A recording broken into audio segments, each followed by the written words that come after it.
हेडलाईन्सचे प्रायोजक आहे NBC bearings, लांब पळण्यासाठी।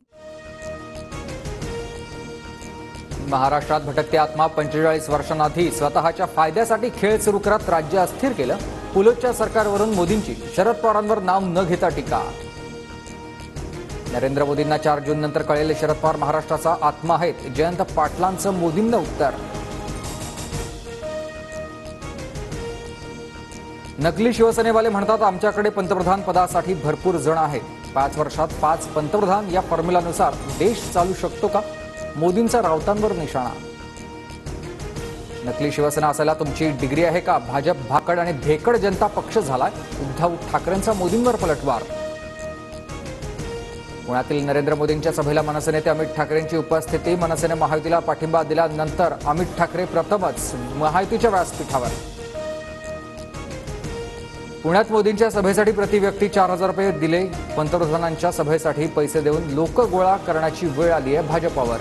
नाना पटोलेंची भाजपवर टीका। पंतप्रधान नरेंद्र मोदी आज पुणे मुक्कामी, उद्या पुन्हा मोदींचा 3 ठिकाणी दौरा। माढा, धाराशिव आणि लातूर लोकसभांसाठी सभा। ज्यांना कॉलर उडवायला सकाळ आहे की संध्याकाळ आहे समजत नाही, त्यांच्यावर न बोललेलं बरं। शरद पवारांची उदयनराजेंवर टीका। तर मान गादीला मात्र मत शशिकांतला द्या, पवारांचं आवाहन। फडणवीसांनी पक्ष फोडण्याचे उद्योग केलाय, जोडायला अक्कल लागते, फोडायला अक्कल लागत नाही। शरद पवारांची फडणवीसांवर टीका। पंकजा मुंडेंच्या भाषणादरम्यान मराठा तरुणांची घोषणाबाजी। 1 मराठा लाख मराठा अशी घोषणाबाजी। मागासवर्गीय समाजात जन्म घेतला, यात माझा दोष काय? पंकजा मुंडेंचा सवाल। साखर कारखान्यावर कारवाई झाल्यानंतर अभिजित पाटलांनी घेतली फडणवीसांची भेट। महाविकास आघाडीचा प्रचार करणारे अभिजित पाटील आता भाजपचा प्रचार करणार। फडणवीसांच्या भेटीनंतर मदतीचं आश्वासन। देवेंद्र फडणवीसांनी अभिजित पाटलांना आघाडीचं काम केलं तर तुमचे उद्योग उद्ध्वस्त करू असं सांगितलं, मात्र आम्ही घाबरणार नाही। पवारांची फडणवीसांवर टीका। निवडून आल्यानंतर समोरचे विरोधक देखील आमच्या सोबतच येणार, नाही आले तर बाहेर राहू शकणार नाहीत। सलग दुसऱ्या दिवशी सदाभाऊ खोतांची विरोधकांना तुरुंगात टाकण्याची धमकी। मुंबईतून ठाकरेगडाच्या 2 उमेदवारांचे अर्ज दाखल। दक्षिण मुंबईतून अरविंद सावंत, दक्षिण मध्यतून अनिल देसाईंचा उमेदवारी अर्ज दाखल।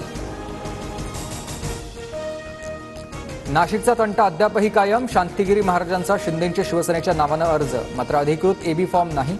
तर करंजकर अपक्ष लढण्याच्या शक्यतेनं महाविकास आघाडीलाही टेन्शन। धुळ्यात भाजप उमेदवार सुभाष भामरेंचं शक्ती प्रदर्शन। महायुतीकडून धुळ्यात सुभाष भामरे तर मुंबईत राहुल शेवाळेंचा उमेदवारी अर्ज दाखल। ठाण्यात आदित्य ठाकरेंच्या उपस्थितीत राजन विचारेंचं शक्ती प्रदर्शन। जितेंद्र आव्हाडांच्या उपस्थितीत राजन विचारेंचा अर्ज दाखल। अयोध्येत राम मंदिराच्या नावानं झालेल्या जमीन घोटाळ्यात भाजप नेत्यांचा समावेश। स्वस्तात जमिनी घेऊन मंदिर ट्रस्टला चौपट दरानं विकल्या। संजय राऊतांचा भाजपवर गंभीर आरोप। हेडलाईन्सचे प्रायोजक आहे एनबीसी बेरिंग्स, लांब पळण्यासाठी।